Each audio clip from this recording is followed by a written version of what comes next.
Oh, hi. I'm Terrence. I didn't know you were watching me. Thank you for tuning in. This is another chapter of Possess the Land, and I've been talking about taxes lately, but I want to take a second and go off script for a minute and talk about something else because Possess the Land is about investing in real estate, it's about building wealth, and it's about other things. But one of the types of investments that I feel that we all need to consider or think about as an investment to building wealth is how much we invest in ourselves. And what I mean by investing in ourselves, I mean, are you investing in learning? Books, tapes, seminars, videos like this. Are you reading? Are you exercising? Are you investing in your health? Investing in your knowledge? Investing in your wealth? So there's a lot of different types of investing that you can do that's important. And so it's not just one thing. So it's not just about money. It's about your time, the quality of your life overall. For me, I'm an avid reader. I do exercise regularly. I believe in having fun. I believe in sharing information. I believe in eating well as well, to eating healthy as I can. I was a strict vegetarian for about 9 years, and now I don't think I've eaten beef or pork deliberately for about 30 years, I believe. I don't know, it's been a long, long time. Anyway, that's a little bit off thing. Let's get back to taxes for a second because it still is the tax season. In one of the other videos, I talked about individuals' deductions and itemized deductions. So I want to go into that a little bit deeper because there was something I did not say. If you're taking the standard deduction, which means that there's a fixed deduction that you get that you can take that helps offset your income to lower your taxes, or itemized deduction. So why would you choose one or the other? Well, if your itemized deductions are higher than your standard deduction, then you want to itemize. That's it, because you were able to reduce your tax liability more by itemizing as opposed to taking the standard deduction. How do you find that out? Well, you've got to do your homework. You've got to do the math. You got to do the record keeping. Talk to your tax professional. I'll keep emphasizing that. And then you can figure that out very simply, whether or not you itemize or whether or not you take the standard deduction. The next thing that I want to talk about has to do with, so think about that for a second before I move on. Itemize versus standard deduction. 1040, reduce your tax liability. Simple concept. And we all should want to take full advantage of the tax code. Now, this video is not going to be as long perhaps as the last one. Maybe it will, I'm not sure, because sometimes the inspiration hit me and I'll just keep talking. But I want to talk about two other concepts today. One of them is ordinary income versus a capital gains. Ordinary income, you can say, is the income for an individual, is the income that you make from your job. You get paid a salary, ordinary income. There's other types of ordinary income as well too. Income that you might make from even from a side hustle might be ordinary income as well too. So it's not just a job. It's income that's treated a special way under the tax code. And the reason why that's important is because there's something called a marginal tax rate. Typically, the way the tax rates work like this. On the first some amount of money, you're taxed at one rate, and then you're taxed at another rate as your income goes up. And so eventually you figure out what your marginal tax rate is. And typically, ordinary income is taxed at a marginal tax rate. I'm not sure what the changes, if it's 35% at the top, 40%, 50%, whatever it might be.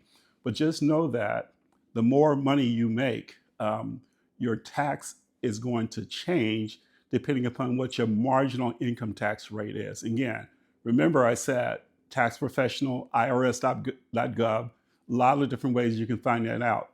Why is that important, Terrence? Ask that question. Okay.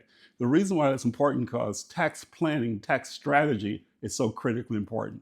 So if you want to know what your tax liability is likely to be, you need to kind of figure out, well, what's my marginal tax rate? How much money do I expect to make? And how much will I be taxed on that income, even before I take deduction or expenses or credits or whatever else I might have, because you may have all those things. And hopefully you do, as you have the right under the code, the tax code, to minimize your tax liability. And all of us should do that. So ordinary income, deductions, marginal tax rate. Those are all concepts and terms that are important to think about and important to understand fully. Now, let's turn our attention to something different called capital gains. Now, since the theme of the podcast, the video, whatever you want to call them, is about possess the land, creating wealth, There's something called long-term gains and short-term gains. A short-term gain is a gain that is on profits you make or something you might own for a year or less. So let's say you invest in real estate and you sold it within 6 months. To give you an idea, if you're flipping houses, it's probably going to be taxed at short-term gains because you're not likely to hold those houses for a year or more. You might, you could, but let's say you don't. And so it's taxed at short-term income or short-term gain, and you're going to pay. It's going to be treated like it's ordinary income. So you're going to pay your marginal tax rate on it. On the other hand, there's something called a long-term capital gain, and this is the point of this conversation. Typically, a long-term gain is a capital asset you might own, like a piece of real estate, a stock, a car, whatever the case may be, a depreciable asset. You owned it for a year or more. Typically, the long-term capital gains rate are likely to be less than the ordinary income tax rate. Typically, not in every case, depending upon your income, but most of the time it's likely to be there. So if you're a business owner, you are an investor, you want to make sure you take full advantage of the capital gains tax rate as opposed to ordinary income tax rate. I think the last time I looked at the capital gains, maybe 15, 20%, 25, I'm not sure right now, but it can be substantially less. I know I sold a property in 2024 that was taxed at a long-term capital gains rate, not as a short-term. Now, there are some advantages, still some write-offs you can get on short-term gains as well, too, that are different from long-term gain. Especially, like, give you an example. If you own a house and you've owned that house for several years and more than a year, and you get a gain on that house, there are some provisions under the tax code where you may not have to pay any tax on that gain whatsoever. So think about that from an investment standpoint on the house that you live in as your personal residence. On the other hand, if you own investment securities, if you own investment real estate, and you own it less than a year, just realize that the tax rate you're going to likely have to pay on that is going to be higher than if you owned it a year or more. So don't get to month 9 or 10 and say, "Oh, I'm going to sell this property," when you can wait 2 or 3 months and perhaps sell it at a lower tax rate and have that gain taxed at a lower rate. So think about that, just in terms of your tax strategy, your tax planning. There's a difference between ordinary income and capital gains, okay? There's a difference between marginal tax rate, capital gains tax rate, all of those things, all that terminology is available to you. Study it, learn it, and use it to your advantage. Again, I'm Terrence Young. This is Possess the Land.